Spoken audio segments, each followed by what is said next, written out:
Alhaji, daman jiran ka nake yi ka dawo gidan nan. Yarinyar nan wai ina zaune a falon nan ina kallo ta zo ta ɗaukar mata canza ta nan? Saboda ta samu ɗaurin gindi a wurin ka? Wai Hajiya me yasa kike haka ne? Na gaya miki dalilin da yasa nake lallaba yarinyar nan. Ba wani abu bane, zaki duba cikin da take da shi na ɗaya kenan. Sannan ki duba kin san yanzu idan ƴan uwa da abokan arziki suka ji wannan labarin aka ce a cikin gidan nan akwai wadda take da ciki.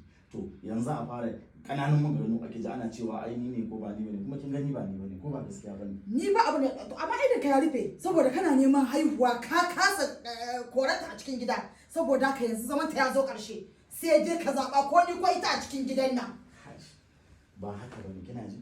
Yanzu idan Allah ya sa ta haifi wannan ɗan bebin sai a kawo yarinyar yaron ya zauna a gidan nan. Ni gani nake wai irin wai a ɗan taimaka.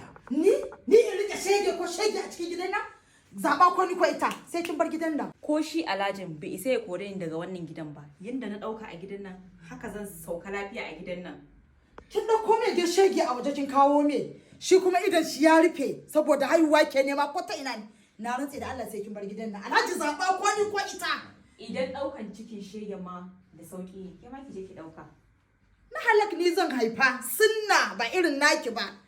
Alhaji, wai a gaban ka take gaya min magana na kana tsaye? Ba haka bane, ai Hajiya ya kamata ki lura da cewa idan mace tana da ciki to kin ga bata cika son tsawa ba, bata cika son irin dai abubuwa da zai janyo. Ba na son wannan magana.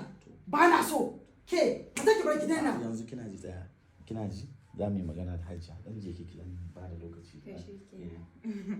Kan bala'i. Hajiya, Allah dan Annabi Hajiya, ki saurare ni da kyau. Kina ji?